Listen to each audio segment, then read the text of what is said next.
Então, nessa ação penal 5035-26315, depoimento do Sr. Newton Sérgio de Souza. Sr. Newton, bom dia. Bom dia, doutor Moura. Sr. Newton, o senhor foi arrolado nesse processo como testemunha. Na condição de testemunha, o senhor tem um compromisso com a justiça em dizer a verdade e responder as perguntas que lhe forem feitas, certo? Perfeito. Eu vou adverti-lo por força de lei que se o senhor faltar com a verdade, o senhor fica sujeito a um processo criminal, certo? Perfeito. Dito isso, eu vou passar a palavra aqui à defesa do senhor Marcelo Odebrecht, que vai lhe formular perguntas. É o doutor que vai formular? Só peço para puxar o microfone. Ah, perfeito. Então tem a palavra, então. É para a defesa de Fernando Reis, excelência. Ah, Fernando Reis, tá. Isso, aí depois o doutor Nabu, pela defesa de Marcelo. Certo. Bom dia, senhor Newton. Bom dia. Bem, em primeiro lugar, eu gostaria de saber do senhor, quando que o senhor assumiu a presidência da Odebrecht S.A.? Eu assumi interinamente logo após a prisão do Marcelo em junho, 19 de junho, 20 de junho de 2015. Há um evento nos autos, evento 257, um e-mail, eu vou pedir ao Dr. Felipe Carvalho, do meu escritório, que mostre a testemunha. Aqui está uma cópia. Está nos autos, evento 257. O senhor se recorda desse e-mail, senhor Newton? E se o senhor se recordar, se o senhor puder explicar o contexto em que ele se insere? Sim, eu me recordo muito bem desse e-mail. Naquele período extremamente crítico, logo após a prisão do Marcelo, em que eu exercia ainda a presidência da Odebrecht de forma interina, tive que lidar com diversos problemas de alta gravidade, todos voltados para a sobrevivência do grupo. E um deles, vamos recordar que naquele momento não só a Odebrecht passava por uma crise por tudo que estava acontecendo, como também a Petrobras, não só pelo que estava acontecendo, mas pela crise do petróleo. Dentro desse processo, a Petrobras rescindiu o que na nossa visão e na visão dos nossos advogados foi de uma maneira arbitrária um contrato da Odebrecht Óleo e Gás, que era um contrato de perfuração de uma sonda chamada ODNT, que desestruturou todo o processo de financiamento das sondas, que são os navios que a OG tinha em prestação de serviço para a Petrobras. Então isso causou uma situação de extrema gravidade, com risco de levar a empresa à insolvência, como de fato acabou ocorrendo. A recuperação judicial da companhia foi homologada há coisa de 10 dias, uma semana.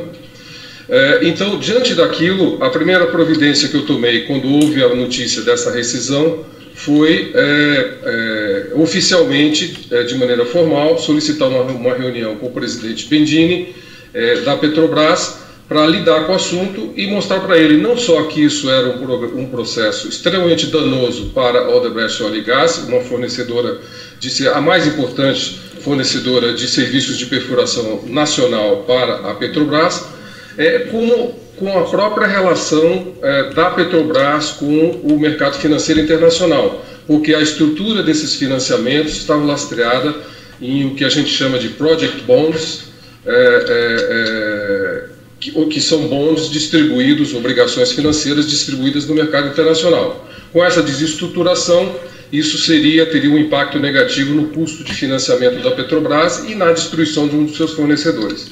Então, por isso, eu pedi formalmente uma reunião no dia 23 ao presidente Bendini e no dia 25 eu recebi essa resposta, em que o presidente Bendini alega, através da sua assistente, que infelizmente, devido à intensa agenda que o presidente tem apresentado, não será possível atender ao pleito. Então, de fato, ele não atendeu não só aquele pleito, mas o colocou como uma impossibilidade de uma maneira definitiva. Como o assunto era de alta gravidade para a OG, eu procurei internamente saber dentro da Odebrecht quem teria conhecimento, relações com o presidente Bendini, para que a gente pudesse sensibilizá-lo da importância da gente passar a ele a nossa versão e ver o que poderia ser feito para que esses desdobramentos não ocorressem. Nesse momento, a gente identificou dentre os líderes da organização, o Fernando Reis, que disse que tinha um relacionamento com ele e que se dispôs a ligar para ele, essa foi a informação que ele me passou, para tentar marcar essa reunião. Passado alguns dias, o Fernando retornou, dizendo que sim, o presidente Bendini estava disposto a se reunir conosco, sob duas condições. Uma, que o doutor Emílio, presidente do Conselho, participasse da reunião, e segundo, que a reunião ocorresse em território neutro. E a proposta dele é que fosse num escritório de advocacia, que no caso era o Matos Filho, que atendia tanto a Petrobras como nós, e portanto a reunião terminou ocorrendo lá. Então o contexto desse e-mail é esse. E qual foi a agenda dessa reunião, senhor? A agenda essencialmente foi esse assunto da Odebrecht Óleo e Gás, né, a rescisão que para nós era considerada arbitrária do contrato da ODNT. Esse era a razão absolutamente principal. Lógico que como a agenda da Odebrecht com a Petrobras sempre foi muito grande, por várias interfaces negociais que existem, outros assuntos laterais foram conversados, mas não com o objetivo de obter decisão ou qualquer outra coisa, como por exemplo a questão do contrato de nafta, que estava sendo negociado absolutamente no âmbito da Braskem. Isso foi mencionado, mas em nenhum momento foi objeto de qualquer aprofundamento. O outro assunto principal era a questão do cadastro, que estava muito ligado da participação da Odebrecht no cadastro da Petrobras e, portanto, a capacidade da Odebrecht de continuar participando de licitações da Petrobras. Nessa questão do cadastro, tinham duas questões. Uma que era a da Odebrecht Engenharia e Construção, de que a gente não tratou naquele momento, e outro era o da Odebrecht Óleo e Gás, que sim a gente tratou no contexto da ODNT, porque o bloqueio da participação da Odebrecht Óleo e Gás, que nada tinha a ver com o Lava Jato, do cadastro da Petrobras, a colocava numa situação de perder um segmento importante de suas atividades, que era a área de prestação de serviços de manutenção de plataformas. O senhor tinha comentado anteriormente que, assim que o senhor assumiu a presidência do grupo, o senhor se dedicou essencialmente a temas, o senhor disse, alta gravidade e temas voltados essencialmente à garantia e sobrevivência do grupo. Pelo que o senhor disse, então, esses temas se inseriam dentro desse contexto de temas que eram importantes para a sobrevivência do grupo, os temas da agenda dessa reunião. Não, sem dúvida, porque, veja bem, no caso da OG, os fatos se provaram absolutamente, a nossa avaliação naquele momento se provou absolutamente verdadeira, porque não foi possível reverter a questão da ODNT e ela voltar a operar para a Petrobras. Isso levou à rescisão desse contrato e levou à recuperação judicial da empresa, que só foi homologada muito recentemente. Então, só para deixar registrado, senhor, quem especificamente que estava nessa reunião, só para ficar claro? Nessa reunião estava o Fernando Reis, que foi quem fez a apresentação do doutor Bendini, eu não o conhecia, o doutor Emílio e eu, e além dele. Em algum momento nessa reunião houve alguma menção a algum ato ilícito ou se tratou de alguma forma de favorecimento indevido aos interesses da organização Odebrecht? Absolutamente, absolutamente. O senhor acredita que, considerando o que se tratou nessa reunião, haveria alguma diferença no que toca aos assuntos? Excelência, pela ordem. Oi. A pergunta parece explorar a impressão subjetiva da testemunha. Eu vou reformular, então. Se essa mesma reunião, com essa mesma pauta, tivesse ocorrido no interior da Petrobras, haveria alguma diferença na condução, na sua postura na reunião ou nos assuntos que ali foram tratados?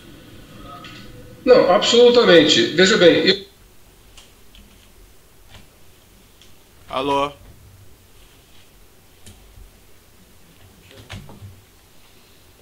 Acho que cortou o nosso som aqui, imagem, não sei se nos ouvem lá. Eu não estranhei tanto pelo clima que nós vivíamos. Petrobras de um lado, Odebrecht de outro, Marcelo preso, então estávamos naquele cenário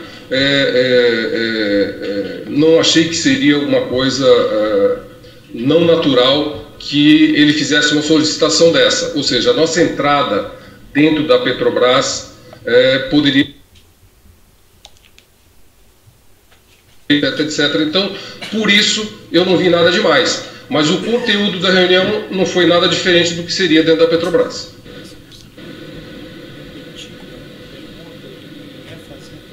A resposta dele veio, só houve o corte, não houve o corte, acho que, do áudio, só o delay. O senhor me ouve normalmente, senhor Newton? Eu estou lhe ouvindo muito bem, doutor Moro. Houve um corte aqui na eu só não entendi. Houve um corte aqui sim. na sua fala, então eu vou pedir para o senhor repetir a resposta, por gentileza. Dessa última pergunta? Essa última, isso, perfeito. Sim, eu entendi que o fato da reunião ser no escritório de advocacia e dentro da Petrobras não alterou o seu conteúdo em nada, absolutamente a mesma coisa.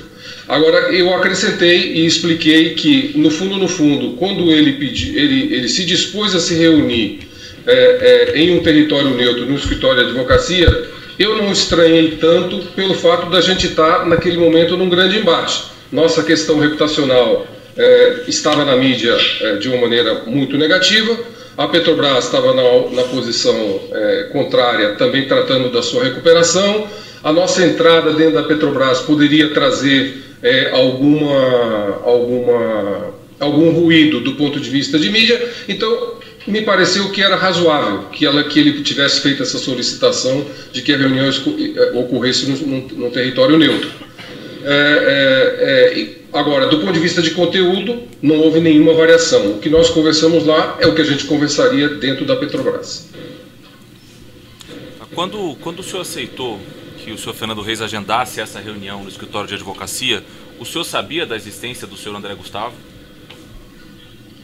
Eu só vim a saber da existência de André Gustavo dentro do processo de colaboração, quando nós iniciamos as discussões e preparo dos relatos. Nesse momento eu vim a saber. Nunca soube, nunca conheci e ainda não o conheço. Então, só para deixar registrado, o senhor também não sabia da existência de um pagamento pelo setor de operações estruturadas ao senhor André Gustavo, quando do agendamento da reunião? Absolutamente. Naquele momento, quando eu estava ainda no processo de interinidade, eu estava muito concentrado em apagar grandes incêndios. Dr. Emílio já havia dado uma ordem de que, se houvesse pagamentos, se antes havia algum pagamento indevido, que isso estava absolutamente proibido doravante. Então, eu me concentrei na atuação empresarial. Nós tínhamos um grande problema, esse grande problema da OG, e tínhamos um outro, que era o problema do gasoduto sul-peruano, que era um project finance extremamente crítico para a organização, cujo roadshow estava em andamento e que eu estava concentrado em transformar isso em realidade. Era um projeto de 7 bilhões de dólares no Peru e que, se a gente perdesse, seria muito danoso. Viemos, de fato, a perder por tudo que aconteceu depois, mas essas eram as concentrações que eu tinha no momento. Sobrevivência, sobrevivência, sobrevivência. Sem mais perguntas, senhor. Obrigado. A defesa do Sr. Marcelo Odebrecht. Só puxar o microfone, tá? Está bem ali, tá? Bom dia a todos, em especial ao eminente magistrado, eminente procurador, eminentes colegas advogados presentes. Tá. Bom dia, doutor Newton. Bom dia, doutor Nabor. Doutor Nabor, por Marcelo Odebrecht. Doutor Newton, o senhor nos informou que substituiu Marcelo Odebrecht após a sua prisão e até recentemente como presidente da Odebrecht S.A. Mas antes disso, eu gostaria que o senhor traçasse brevemente o quadro de sua atuação no grupo empresarial Odebrecht.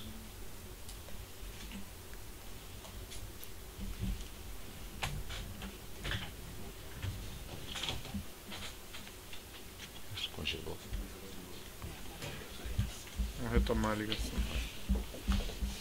2,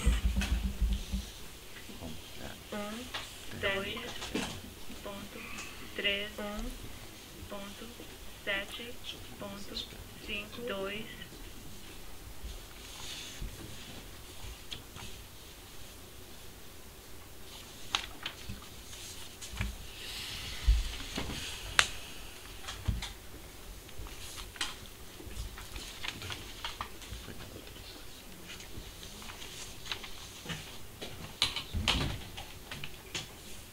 Esse, né?